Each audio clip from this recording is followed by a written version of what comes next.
Senhora presidente, senhoras e senhores vereadores, somente parabenizar a vereadora Bressan pela proposição dessa moção e do regime de urgência. A gente sabe a preocupação, estivemos lá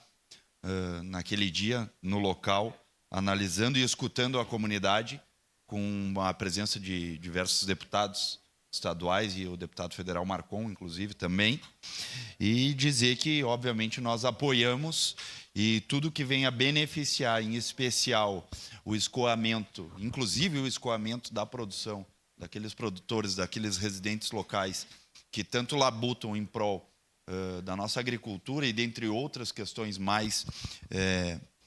ligadas ao desenvolvimento da economia de nosso município,